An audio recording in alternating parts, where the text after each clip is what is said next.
আসসালামু আলাইকুম প্রিয় ফুটবল ফ্যান্স। সর্বশেষ দুটো ম্যাচ দেখার পরে বা সর্বশেষ ইন্টারন্যাশনাল ব্রেকের পরে আর্জেন্টাইন প্লেয়ারদেরকে ঘিরে যখন অ্যানালাইসিস করতে বসেছি, আলাদা করে এই দুজন মিডফিল্ডার সম্পর্কে আলোচনা করতে চাই। একজন হচ্ছেন রড্রিগো ডি পল, আরেকজন হচ্ছেন ম্যাক অ্যালিস্টার। প্রথমত একটা কথা আমি এখানে বলতে চাই, দুজনই বেশ খারাপ ফর্মে রয়েছেন। কথাটা আসলে মূলত এটা নয়, বরঞ্চ ক্লাব ফুটবলে সাম্প্রতিক সময় আপনারা নিশ্চয়ই ম্যাক অ্যালিস্টারের দুর্দান্ত পারফরমেন্স দেখছেন। একই সঙ্গে ডিপলও কিন্তু সর্বশেষ একটা ম্যাচে গোল পেলেন, মোটামুটি ভালো খেলায় ধারায় ফিরছেন। তবে মূলত এই ভিডিওর উদ্দেশ্য হচ্ছে আর্জেন্টিনার মিডফিল্ডে তাদের গুরুত্ব বোঝানো এবং জাতীয় দলের আলাদা করে জাতীয় দলের জার্সিতে তাদের যে আরও ভালো খেলা উচিত, মূলত সেই বিষয়টা নিয়ে একটু আলোচনা করা। ডিপল সম্পর্কে একটা কথা একেবারে না বললেই নয়। এই যে আর্জেন্টিনা 2021 সালের কোপা আমেরিকা জয় করার পর থেকে একটা ভালো ফেজ কাটাচ্ছে, সেখানে ফাইনালে তার পাসটা থেকে শুরু করে ওভারঅল এই ফেজটাতে রড্রিগো ডি পল মিডফিল্ডে আর্জেন্টিনার প্রধান একটা স্তম্ভ। বিশেষ করে তার ডিফেন্সিভ যে মেন্টালিটি, তার যে আগ্রাসী একটা মনোভাব, সকল কিছু আর্জেন্টিনার মিডফিল্ডে একটা নতুন এনার্জি নিয়ে এসেছে এবং ডি পল তাই একেবারে ভাইটাল একজন প্লেয়ার হয়েছেন। তবে সাম্প্রতিক সময়ে পারফরমেন্সের আপস অ্যান্ড ডাউনসটা অনেক বেশি করে চোখে পড়ছে। বিশেষ করে প্রথম ম্যাচটাতে যেখানে প্যারাগুয়ের বিপক্ষে আর্জেন্টিনা হেরেছিল, সেখানে রড্রিগো ডি পল যেভাবে সুযোগ নষ্ট করেছেন, যেভাবে বারবার করে পজিশন হারিয়েছেন অর্থাৎ ডিসপোজিস্ট হয়েছেন, সেই জিনিসটা অনেকটুকু চোখে লেগেছে। পরবর্তী ম্যাচের পারফরমেন্সটা অবশ্য তার থেকে বেটার ছিল, যদিও অনেকেই সমালোচনার ধারাটা অব্যাহত রেখেছেন। এর পেছনে আমি একটা কারণ খুঁজে পাই।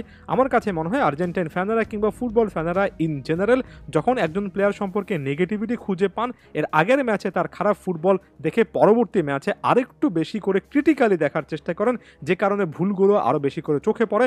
যে কারণে আগের ম্যাচে খারাপ খেলার পর পরের ম্যাচে কিছুটা বেটার খেললেও তারা আগের ম্যাচের সেই ইমোশন থেকে বের হয়ে আসতে পারে না।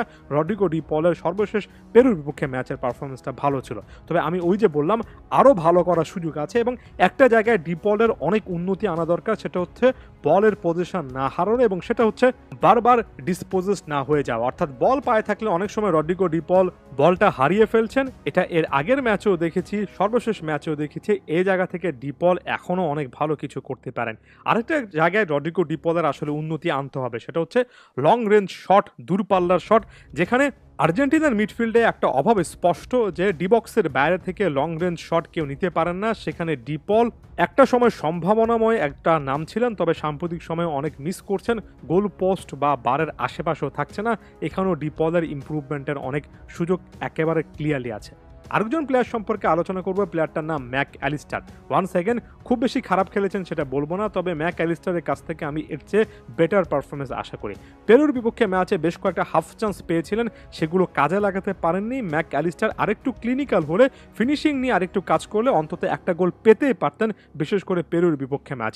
তবে আমার কাছে তার চেয়ে বেশি ফ্রাস্ট্রেটিং যে জিনিসটা লেগেছে সেটা হচ্ছে মিডফিল্ডে কিছুটা হলে অ্যাটাকিং একটা প্রোফাইল থাকা দরকার এবং আমার কাছে মনে হয় প্লে মেকিংয়ের জায়গা থেকে সেই জিনিসটা ম্যাক অ্যালিস্টার অনেক ভালো করতে পারেন। যদিও আর্জেন্টিনার মিডফিল্ডে কোনো একজন প্লেয়ারকে অ্যাটাকিং মিডফিল্ডার হিসেবে সে রোলটা দেওয়া হয় না, মূলত লিওনেল মেসি সে রোলটা অনেকাংশে পালন করেন এবং এটা ওভারঅল ট্যাকটিক্যাল বা কোচের যে ফুটবল দর্শন সেটার সাথে সম্পর্কিত।